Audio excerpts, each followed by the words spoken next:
Late है पर अकेला नहीं। लास्ट मोमेंट तक लड़ेंगे, आईआईटी क्रैक करेंगे, ठीक है? जो कोटा में जो वाइब है जनरली, वो कोचिंग और बच्चे और टीचर्स, तो वो जो वहाँ पे जाके फील होता है मुझे, वो आई डोंट थिंक कभी जाने वाला है। जो आपकी इंडस्ट्री के लोग नहीं होते, तो वो आपको कहीं ना कहीं से सही एडवाइस कहीं ना कहीं से देते हैं। हाँ, तो एंड तुम्हें लगता है कि हाँ ये कितना सिंपल था। हाँ, होता रहता है, काफ़ी मैसेजेस आते रहते हैं, फिर मुझे बताना पड़ता है कि मैं टीचर नहीं। हाँ, मुझे लगता है नहीं कि मतलब जीतू भैया कुछ एडवाइस देना चाहेंगे, क्योंकि मुझे लगता है कि वो सिचुएशन को समझना या वो सिचुएशन में कुछ एडवाइस करना कोई भी नहीं कर सकता। मौसम तो लेकिन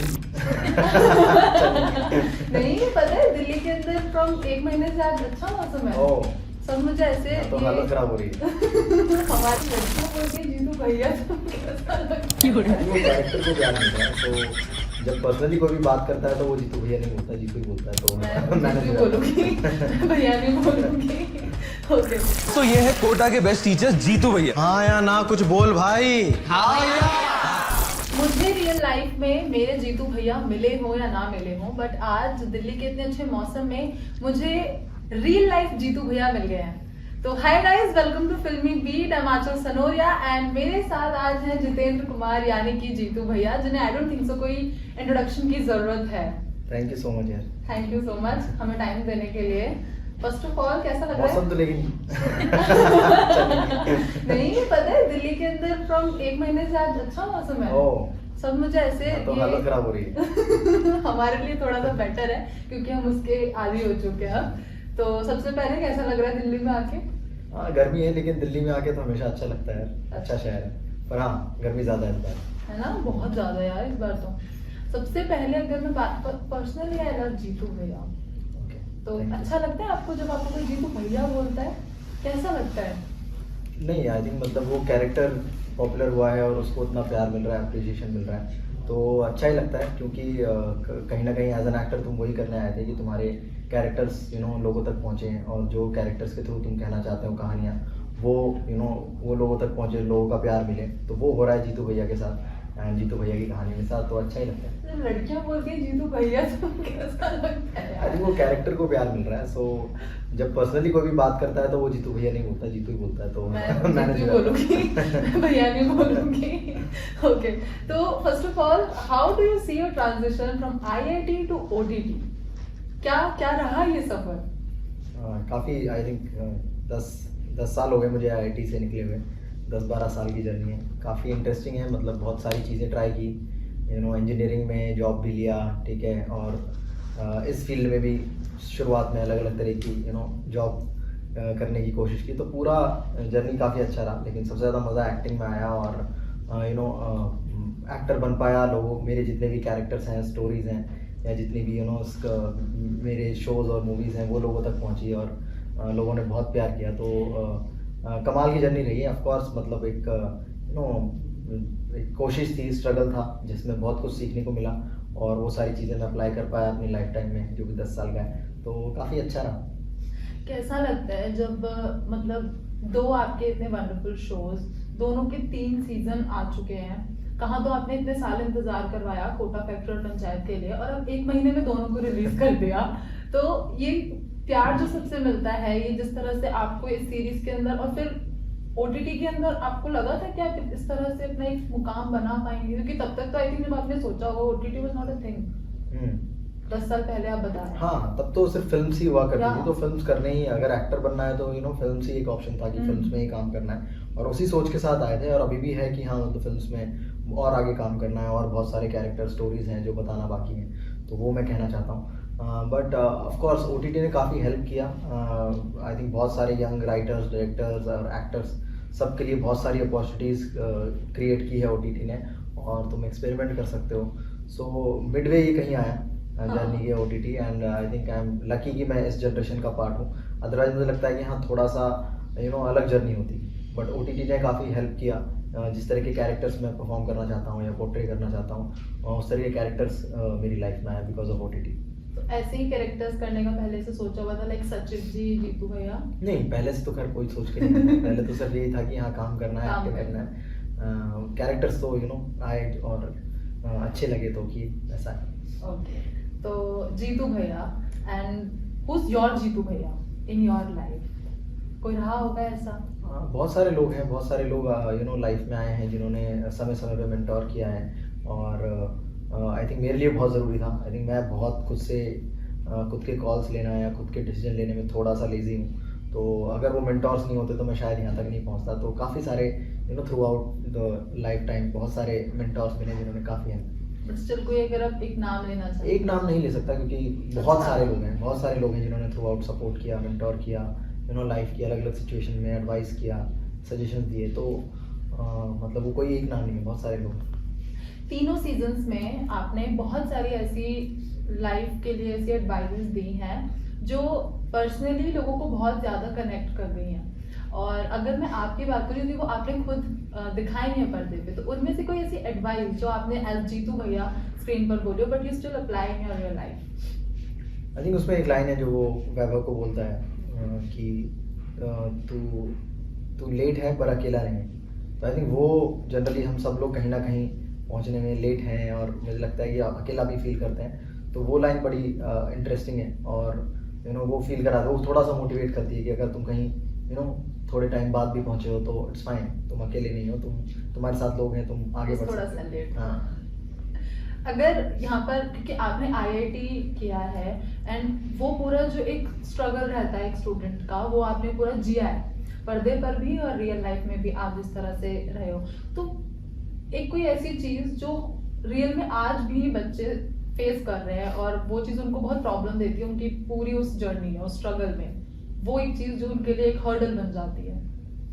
आई थिंक मुझे लगता है कि कहीं ना कहीं, क्योंकि जिस उम्र में वो लोग ये कॉल लेते हैं कि हमें कोटा जाना है या कोचिंग इंस्टीट्यूट में जाना है फॉर आगे की पढ़ाई के लिए, कॉम्पिटिशन एग्ज़ाम है उसकी तैयारी के लिए, तो उसके अराउंड जो बातें होती हैं, मतलब वो सोसाइटी की बातें ले लो, वो मुझे लगता है कि काफ़ी प्रेशर क्रिएट करती है। तो आई थिंक वो तुम अपनी लाइफ से हटा सकते हो, वो सारी बातें जो आसपास चलती हैं, वो उन बातों का प्रेशर लेके कोई पॉइंट नहीं है। और मुझे लगता है कि जो सोसाइटी के लोग हैं, जो एक्सपीरियंस लोग हैं, जो अपनी पढ़ाई कर चुके हैं, जॉब करके अपनी अलग लाइफ एक्सपीरियंस कर रहे हैं, उनको भी जो यूथ है उस पर अलग तरीका का प्रेशर कि भाई ये करना चाहिए लाइफ में या ये नहीं करना चाहिए, वो वाला प्रेशर नहीं डालना चाहिए यूथ पे।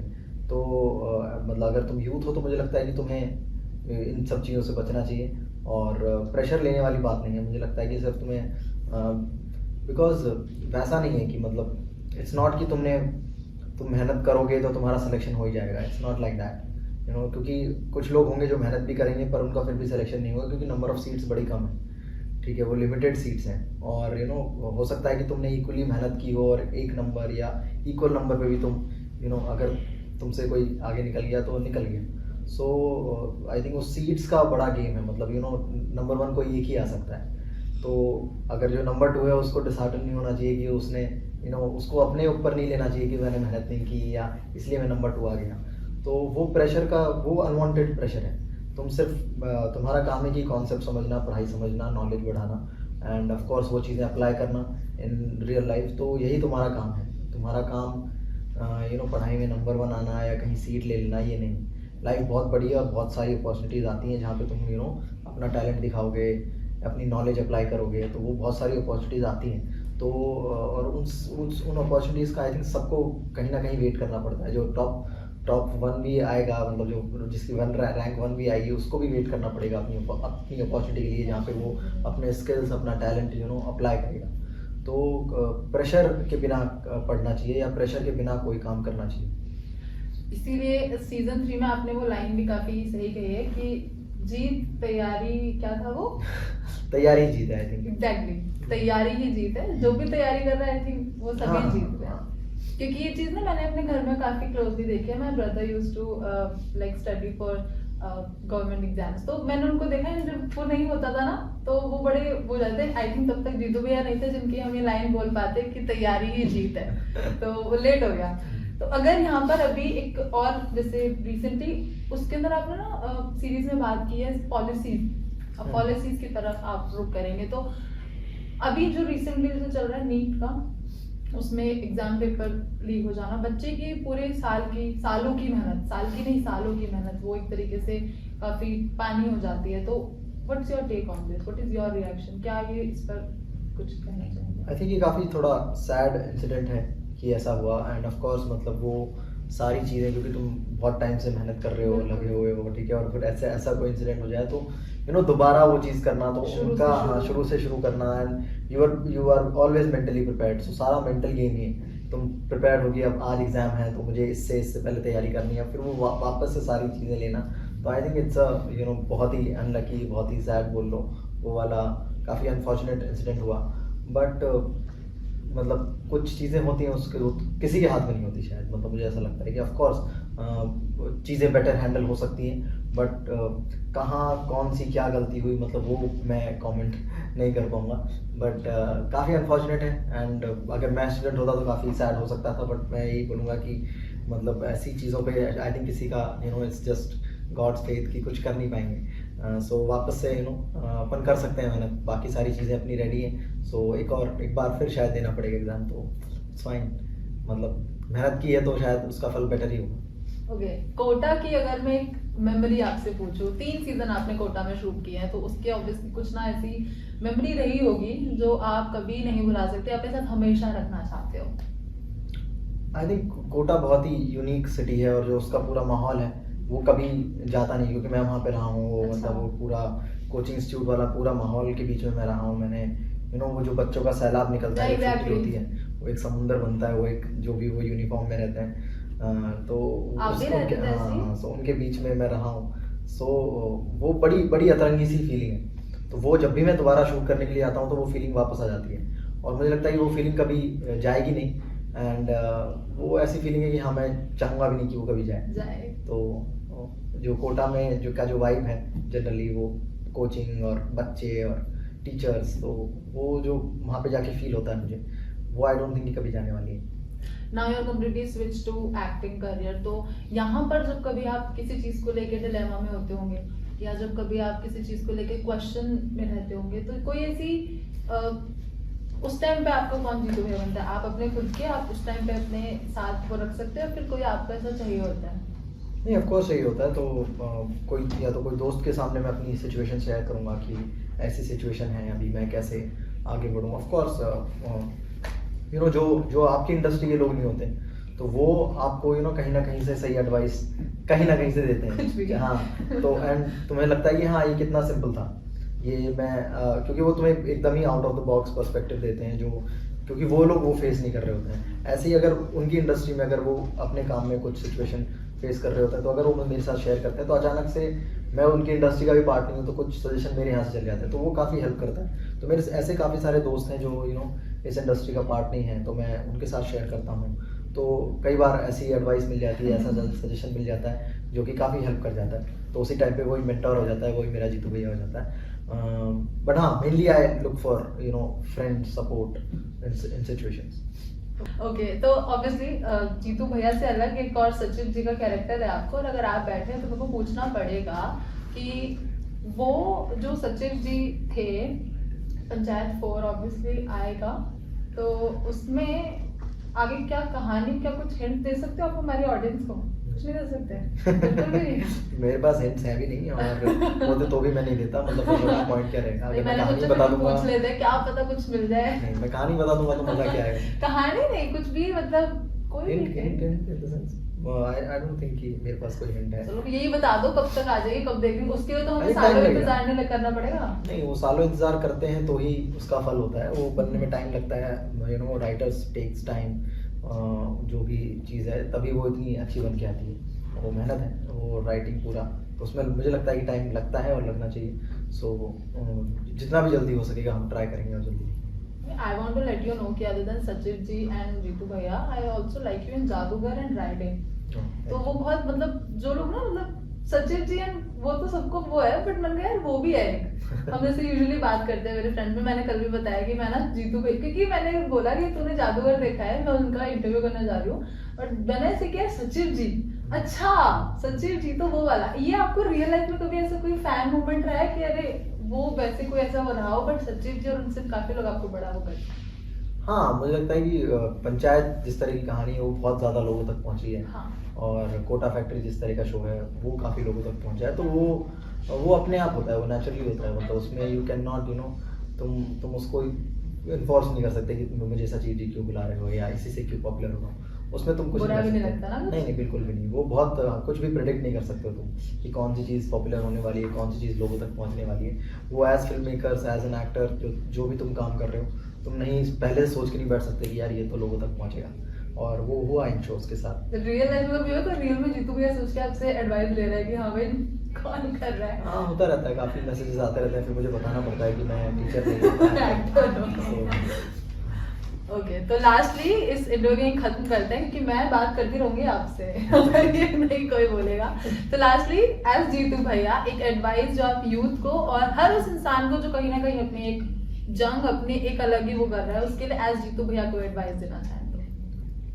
हाँ मुझे लगता है नहीं कि मतलब जीतू भैया कुछ एडवाइस देना चाहेंगे, क्योंकि मुझे लगता है कि वो सिचुएशन को समझना या वो सिचुएशन में कुछ एडवाइस करना कोई भी नहीं कर सकता। वो उनको खुद ही को डील करना पड़ेगा उस सिचुएशन से, और खुद ही को रास्ता निकालना पड़ेगा, और कोई भी वो रास्ता निकाल नहीं सकता है उनके अलावा। जो भी सिचुएशन होता है, या तो वो यूथ हो या कोई भी अपनी तरह की अपने स्ट्रगल्स, अपनी लड़ाई लड़ रहा है, तो खुद ही को ही सॉल्व करना पड़ेगा। एंड मुझे लगता है कि हमें एडवाइस करना भी नहीं चाहिए, वरना हमें अच्छी चीज़ें नहीं मिलेंगी जो वो लोग करने वाले हैं उस सिचुएशन से निकल Experience से ना? हाँ exactly. Okay thank you so much, Thank you. All the very best for this season. Obviously ये भी काफी सारे रिकॉर्ड तोड़ेगा जैसे पहले वाले ने तोड़े, and we will miss you as Jeetu Bhaiya for sure. Thank you so much. Thank you so much.